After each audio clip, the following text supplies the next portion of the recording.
Welcome to Ask the Expert on Contingent Workforce Strategies LinkedIn Group.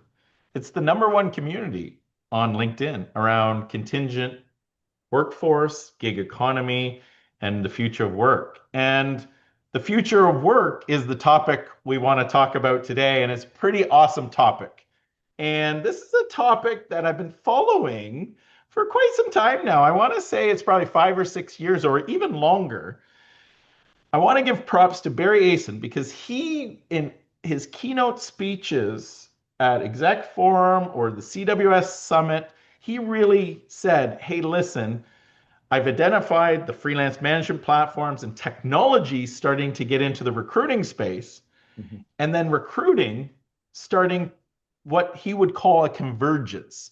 Manual recruiting companies that had traditional ways of staffing people Mhm. moving into technology to innovate. And there was this convergence where technology companies that thought they would just disrupt the services industry with technology and you wouldn't have to have any human contact with your candidates and people would just order people like widgets, right? They started to put manual people behind and services behind the technology, and then as you saw, technology was being brought more and more into traditional staffing, where took the manual processes and automated them. And we're starting to really, really see that gel today with the platformization of staffing.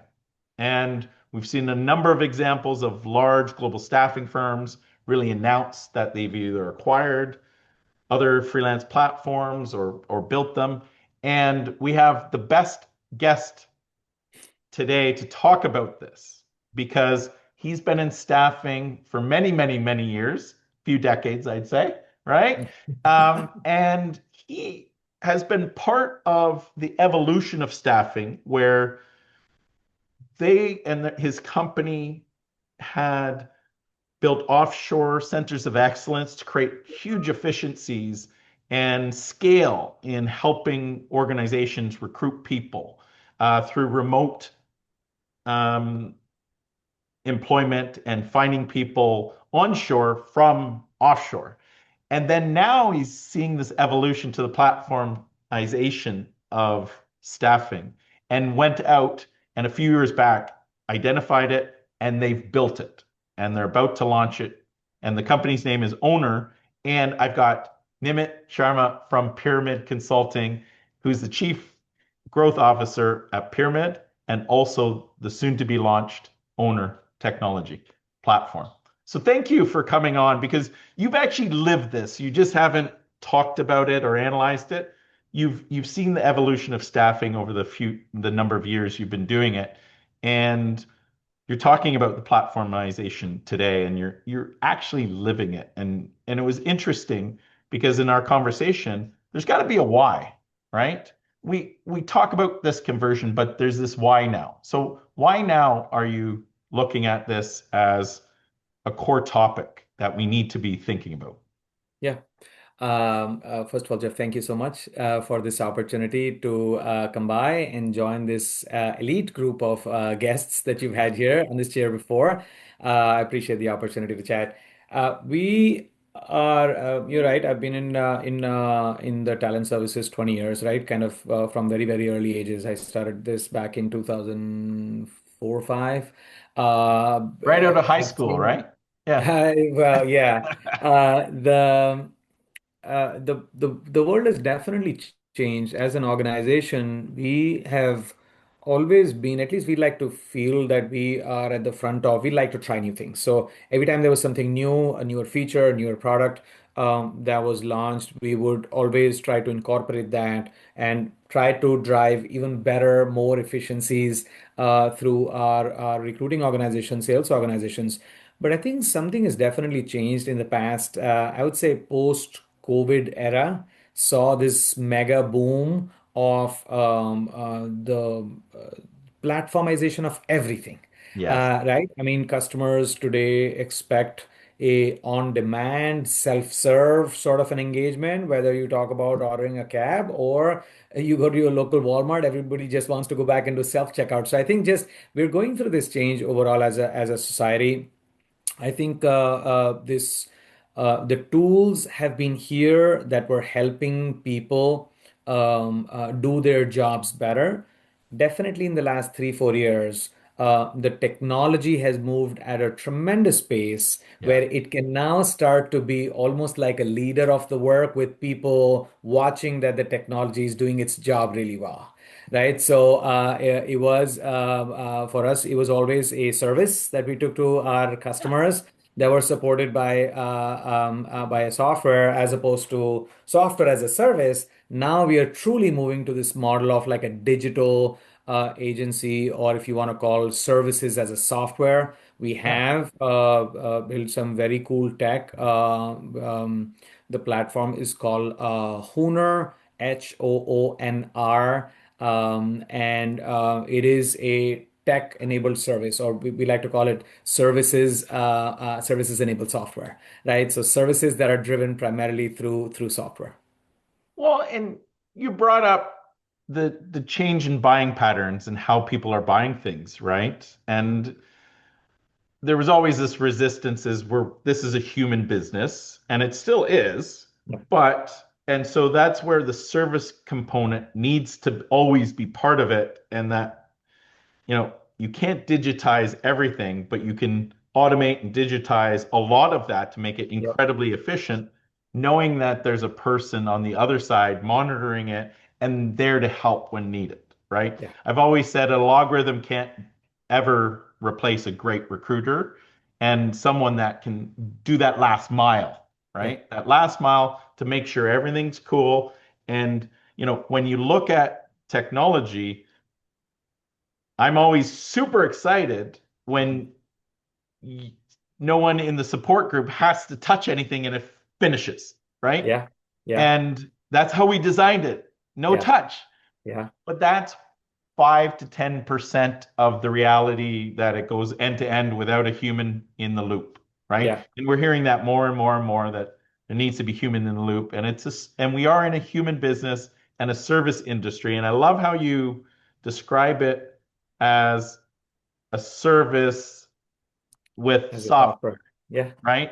That Services that as a software. that Yeah. very much tech enabled, so it allows you to do more with and scale Mhm. for your clients with less human in the loop, right? And I think that follows the buying Yes. pattern in a lot of cases. Yes.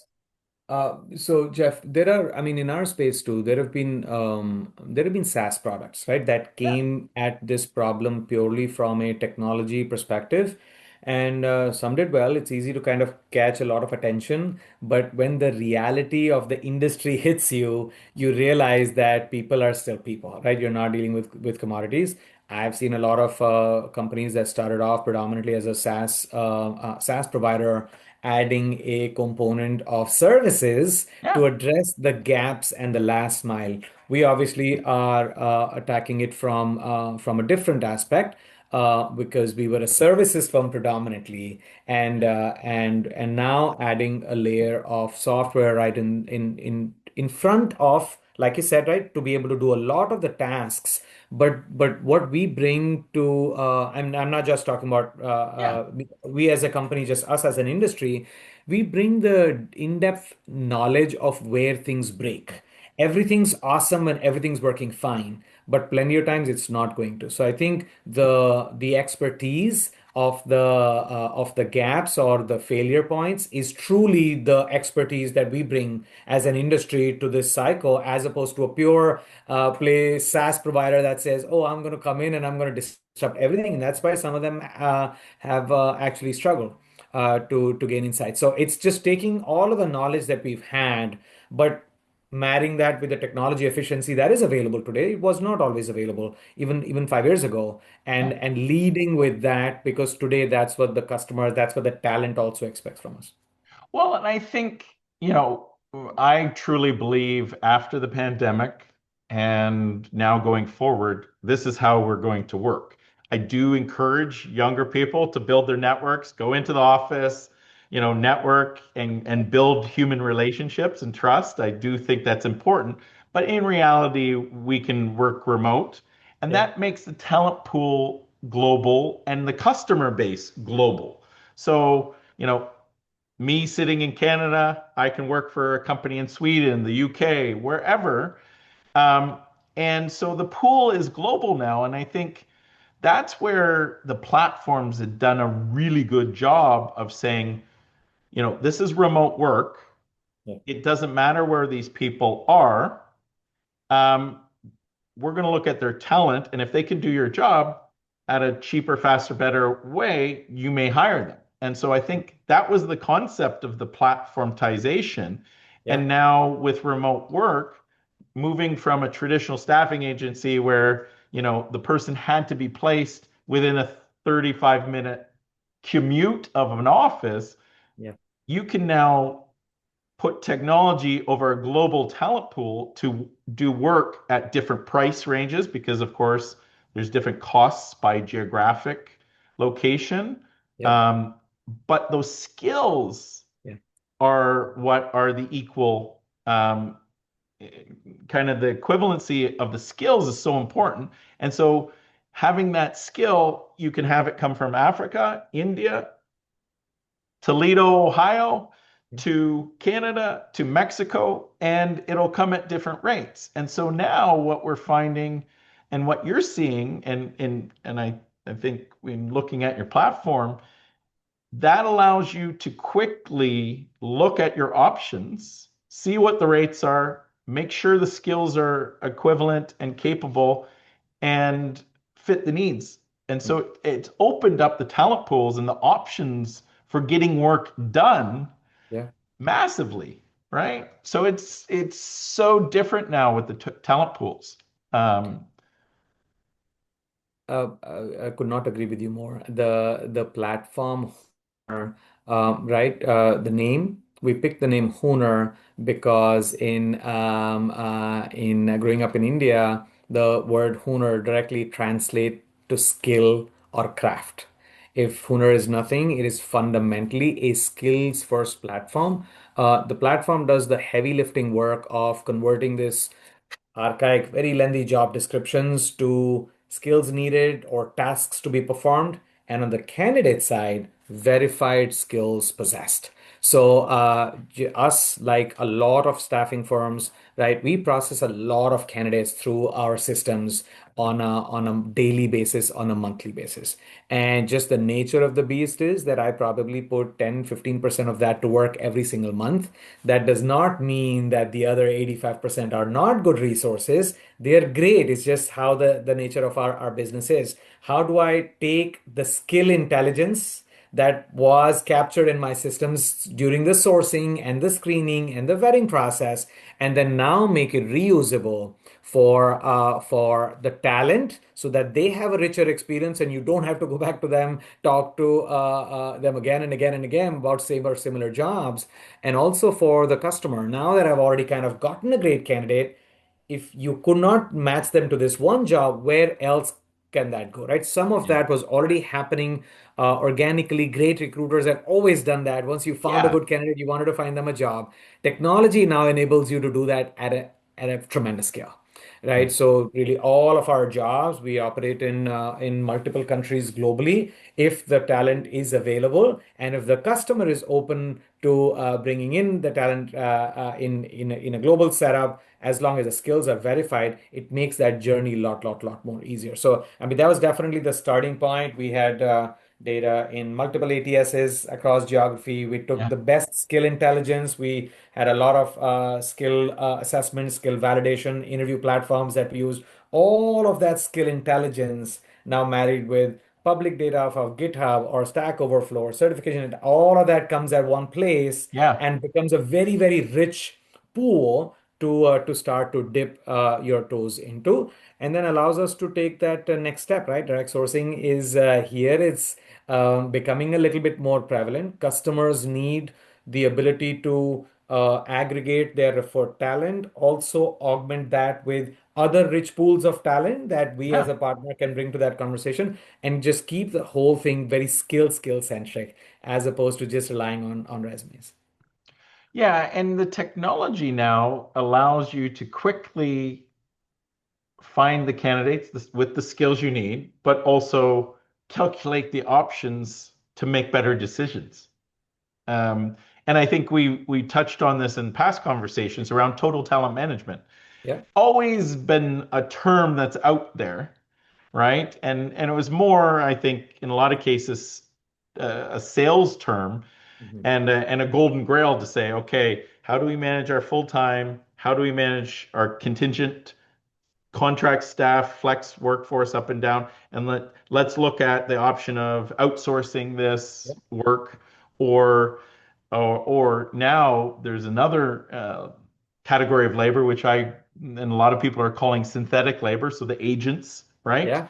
Yeah. And so with the platformization of things with technology advancements, you're able to quickly identify the skills and the people in each of these buckets, Yeah. the cost levels, Yeah. right? Because there's different cost structures, the timing and availability of people to do the job, Yeah. uh, right? And probably eventually even help calculate the probability of success of the project with the skills and the people involved. So it's really fascinating that this is helping orchestrate things so rapidly uh, for both the vendors that are providing the service and the clients that are receiving these services. Mhm. How how are you seeing it from the vendor side? Yeah. Like, have you seen great efficiencies for your staff in providing the services? And then, of course, I'm going to ask the same on a client side. What are they asking for, and how are they seeing this? Yeah. Let me take the second question first. So it's I love, I think, the way you explained where we are today across the different buying patterns, the way customers choose. We struggled before kind of figuring out what does Hooner stand for. Sure, there is skills first, but for the customer, what does it do? And we struggled. What do we call it? Because the world of work definitely is changing. We eventually settled on total workforce orchestration, right? So it's truly the work of the future. Is we know that it's not human only.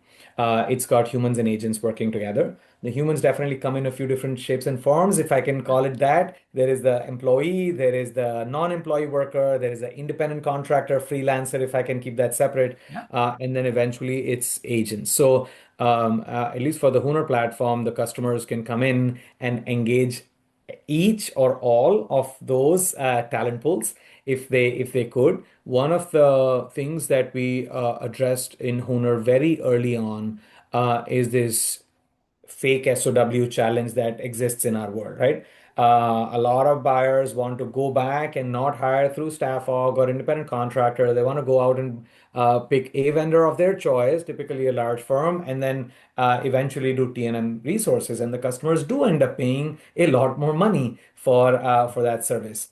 Once we had a rich enough pool within Honer, right, we could very easily help the customer either evaluate their existing SAO from a price competence perspective, or you could log in and just quickly try to assemble a team yourself from the referred talent pool and see what does it cost. And I'm not trying to discount the premiums or the risks associated with a managed services Yeah. provider, A sure, truly but it managed should be service. Yeah.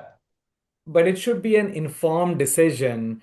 You don't have to pay 40% more if it's essentially going to be the same talent pool. Maybe there is a happy path where you can go into the platform, assemble your team yourself, know what their price cost is, and still have an EOR partner or somebody manage all of that, eventually solving the hiring manager's pain of dealing with one partner, still getting the same kind of talent. So it's the while the platform initially started with staffing as a focus, now there is a direct sourcing component, right? We do a lot of things in the direct sourcing chain. There is an SOW component where you could go out and build your teams. And the last one now is we now have agents within the platform. It's not a very comprehensive marketplace yet. These are agents that we've developed ourselves. Yeah. But to just give you a very small example, if the customer wanted to beef up their procurement organization, they could come to Hooner and hire a procurement professional. But maybe instead of hiring two or three or four, you could hire a procurement professional and also engage our contract review agent, right? So now the resource that you're hiring is also augmented with some technology. Yeah. There are still a few things that we have to solve for in terms of how to monetize that, how to figure out Yeah. the commercials around that. It's outstanding. But same in the build a team, when you're building out a 10 people team, it could be a 10 people human team, or it could be five developers and five agents that could do a few different things for you. And there is price implication. So it's the world is definitely moving at a fast pace. We don't claim, Chieff, to have solved for everything. I think the results and the outcomes are still to be seen broad for the market, but today the customers are expecting that. Yeah. Today the customers are expecting innovation, and so at least that's our attempt to try to get that total workforce Yeah. orchestration, including the synthetic And labor. and this is more of a brainstorm, and just to see if you've experienced this yet. But there's an existing ecosystem, right? Mhm. And Pyramid is part of that. Your Yes. traditional staffing agency supplemented with the global center of excellence for recruiting power to scale, right? Yeah. And so you're already in a number of the ecosystems. How does the platformization of staffing fit into the existing ecosystem? And I know we didn't really talk about this before, but I think it'd be a great conversation to think about. And you probably thought about it more than I have at this point. But a lot of the platforms that I've seen Mhm. in the industry over the last 4 or 5 years, Mhm. let's call them the Upworks, the Top Towels, some of the more brand name ones that we're Yeah. seeing, mentioned they are putting services behind the technology, but they also had the attitude that we don't fit into the ecosystem. Yeah. Like we It will will be not for plug you. Yeah. into a VMS, but Yeah. recently, in the last couple of years, we've seen announcements where Upwork was going to integrate with Beeline and different VMS technologies. Right. Where are you seeing this? Is it a platform used by staffing and still fitting into that ecosystem? Is there going to be technology integrations into the existing ecosystem? Is it replacing the ecosystem? Where are you seeing this going? Excellent question. So, I mean, the Upworks of the world clearly realized that there is work there. They recently made an acquisition, right, Yeah. for of a company that focused specifically in the contingent workforce space. So now clearly they are trying to get deeper in the CW universe. For us, Chieff, we do. I mean, to give you the simplest example, we have been in staffing, right? I mean, that was the Yeah. core of what we do. About 15-17% of our revenue also comes in from actual outcome-based services. We sell those under our brand called Celsior. So we were, I would say, 80% staffing and 20% services company, and a little bit of upskilling. But staffing definitely started to see some disruption with the advent of direct sourcing, right? They've been around for a long time. We've talked about direct sourcing for a long time, but we have started to see a little bit of an uptick in that activity and direct sourcing conversations in the past, I would say, 2 years. So they are a good example of a new technology player that comes into that ecosystem and definitely disrupts what was traditional staffing, which is predominantly people-based, because now you're talking about private talent pools and there's a curation service around that. Yeah. So, I mean, that is one very easy way where we were not even at programs that I was hitting it out of the park and I had 200 and 250 people working and I was supplier of the year. Sometimes the customers would implement a direct sourcing provider because, oh, they have this tech and they have a direct sourcing provider. They would not think of me as a provider in that Yeah. space, although I do pretty much all of the same services. So it's We definitely, this is the ecosystem we know. Our solution integrates with the bigger VMSs already, and a fairly long roadmap to go back and complete the integrations with the broader ATSs of the world. Yeah. We also have an onboarding solution, right? So we've used that for many years. We onboard about 10,000 people through that system every single year. So it is truly a robust system, but it's not at this point intended to replace anything. It Yeah. is seamlessly fit into the ecosystem so that the customers get the advantage of a technology first approach. Even so, if there is one advice that I would give, and nobody ever asks me for advice, and please don't take, but I'm saying the solutions of the future, the old world is changing very fast, right? The world of the past where the customer implemented a program, got an MSP VMS, put in 30 suppliers in there, and that's happy path, and everybody is doing a little Yeah. bit of work. That world is changing so fast. There is this compression that the technology is driving. The customers don't want to work with 30 suppliers. They want to work with few. The customers have now the ability to go back and maybe compress some of the direct sourcing and the staffing into one. We definitely feel we are in that play, Yeah. right? So the true partner of the future will be able to do a lot more than just the traditional staffing. There's got to be a platform component. Like I said, I'm definitely That seeing this manages the compression. different sources of candidates. And honestly, the direct sourcing is, let's talk in kind of program talk, would be tier zero, right? Yeah, Let's see who we have already, and let's yeah, get our curation partner help us there out of our correct. talent pool. Okay, next, let's look at external. Now Yes, with, like you say, the platformization, you can touch hundreds of thousands of candidates very quickly, get yeah, their, screen them, get their approvals, and submit it into the VMS yeah, in hours, minutes, whatever. And yes, you've got the services wrapper from your traditional staffing to yeah. do some of the curation on that level. And oh, if you want to buy it as an outcome, we can also do that as well. And this is how to do it because the technology is helping your company organize Yeah. it that way as well. I could not have said it better. I think it's exactly that journey in this space. Um, um, I foresee that the one to many for sure, but the one to many, many, many, many partner relationships that have existed for a long time, I think those will you will see more aggregation to with fewer players Mhm. that are tech enabled and lot more specialization, right? In today's world where you could get on a plane and in 3 hours have an agent do a lot of the tasks that you had to manually do in the past, the just the solution or the SaaS or the application or the process improvement is very commoditized already. What each one of us brings to the table is true business expertise, right? And tying it back with real intelligent data, Yeah. right? As long as a provider has those two things, you're a perfect example. You have done this for such a long time. There are a lot of platforms that can come in, but the deep intelligence that Jeff has in the spaces that you've been, right? That's truly the differentiator. I think the generic staffing firm that just add me to a program and I can support everything, I think you will see some of that work dwindle down and Mhm. aggregate because the platforms will be able to do it. You really have to bring in some true niche competence and some enriched data to the table, and those will become table stakes for partners in the future.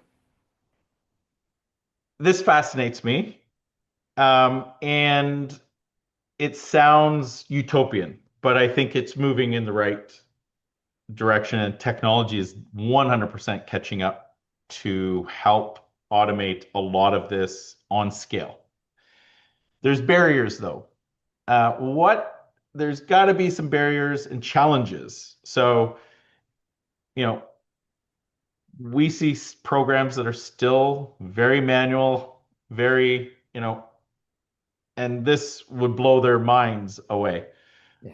What what are you seeing as, you've built this, you've invested in this as a large staffing company. You've said, okay, I see the future, we're investing in this.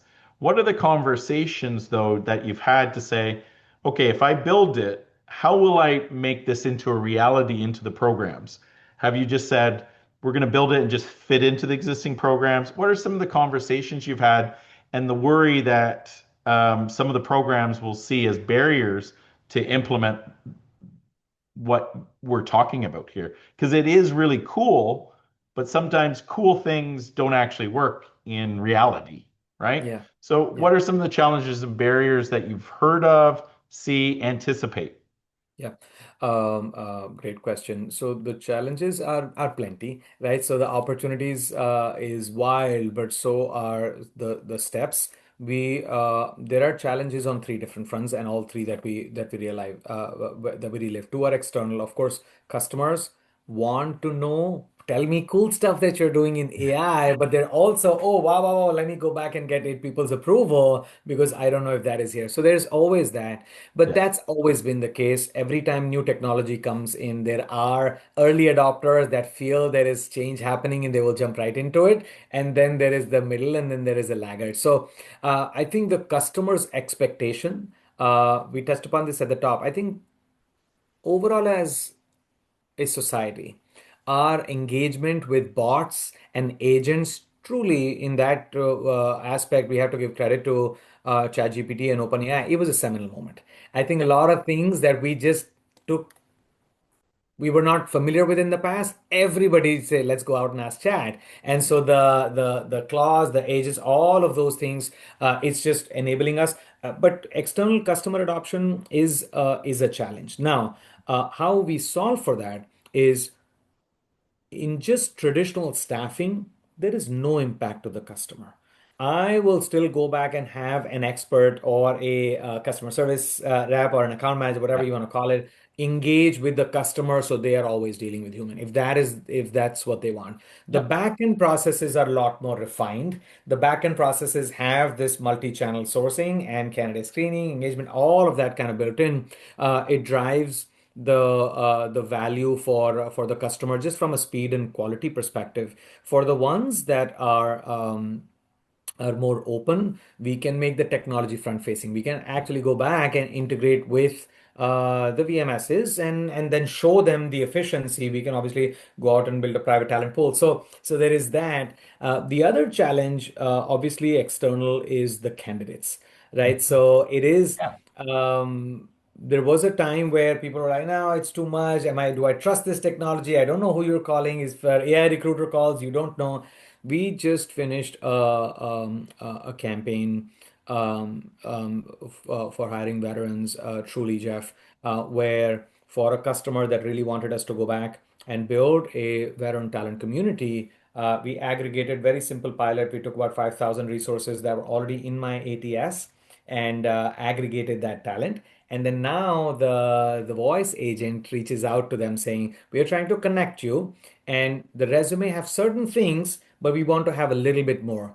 Are you Yeah. a veteran? Yes, but what branch? What are your MOS scores? What are you doing? All of that information. Now, suddenly, we have hundreds and hundreds of veterans that Yeah. have self-opted in and provided that information that directly ties it back to a certain job at this particular customer. So the adoption to technology is definitely it's quicker than we expected. Some of that is ChatGPT, some of that is also the market. It's not 2022 where everybody's got four jobs. Today's talent market is a little bit, I think, more sluggish, where people are Yeah. more open to experimenting new things to get connected to a good job.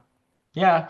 Well, it's funny you say that the technology allows an incredible scale where the human was the bottleneck, right?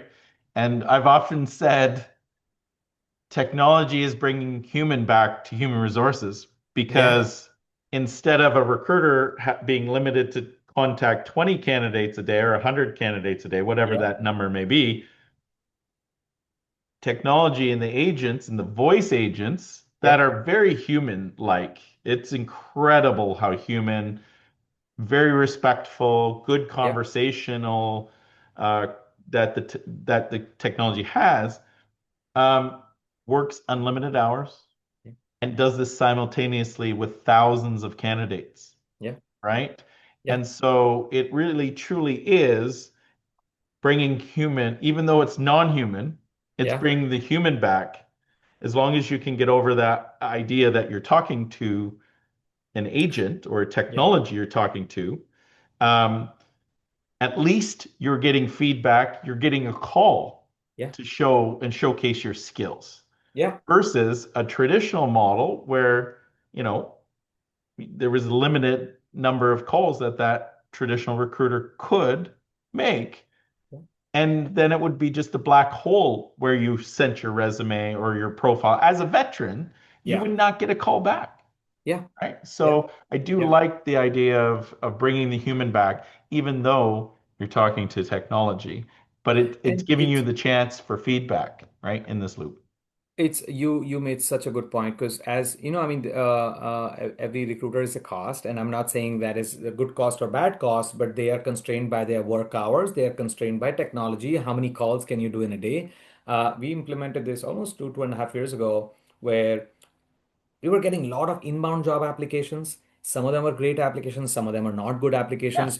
Recruiters want to focus on their time on where can I get a fill. So a lot of times they did not have the time to go back and call everyone that applied.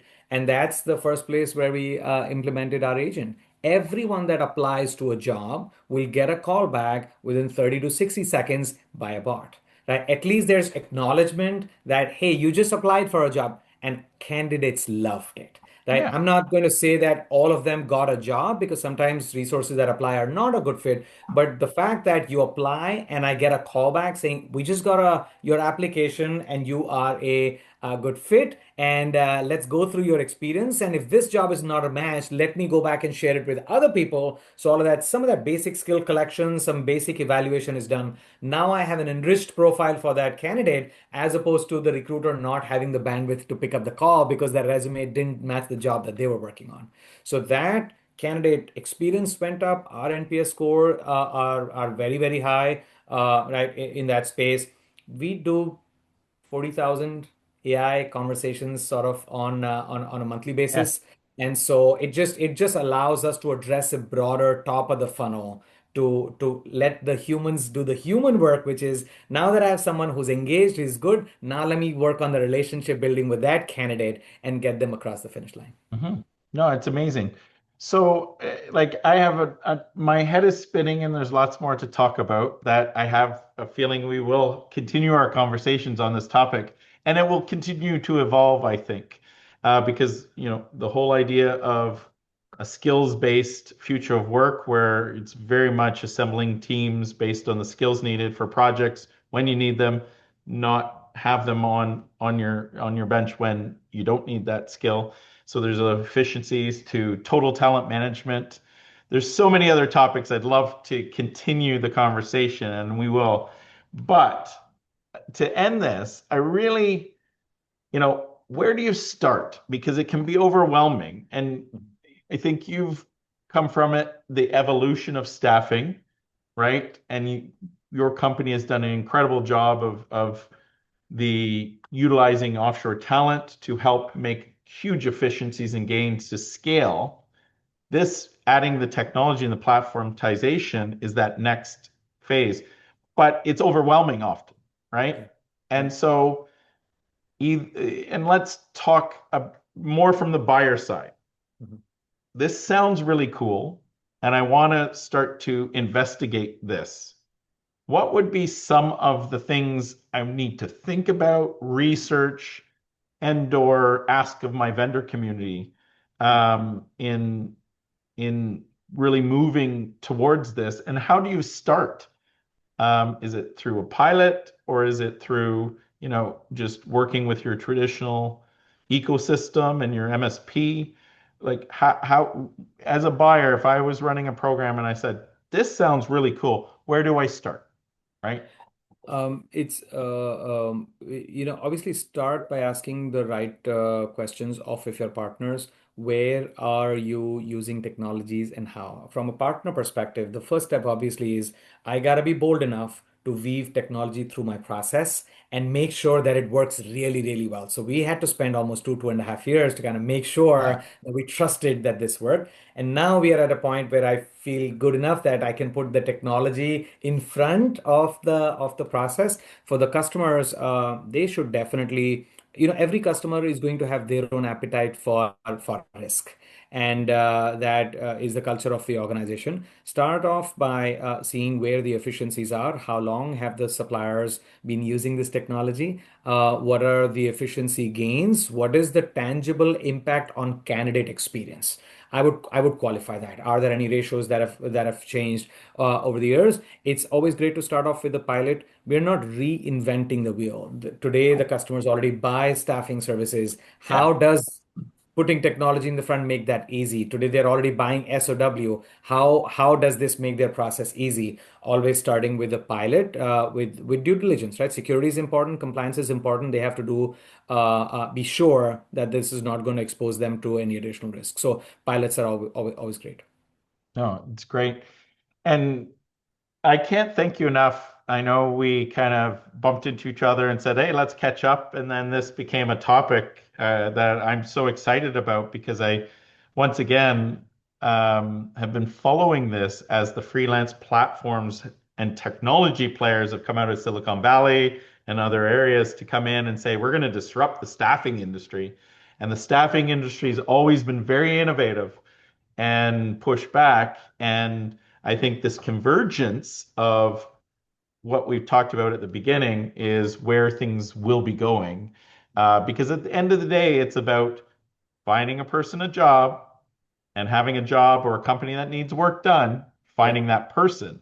yeah. And it can be done with a clipboard and a pencil, right? And here's a resume. Well, I used to do it on a fax machine, right? Whatever a fax machine is. I know younger crowd doesn't know what a fax machine was, but I thought that is that not my it's the fax machine? same, it's that aspect. And so, you know, technology is wonderful, but it is a human business and needs that human wrapper around it. And I think there's this convergence happening, and you're at the forefront of it. So thank you for taking the time to talk about this topic today. It's been awesome.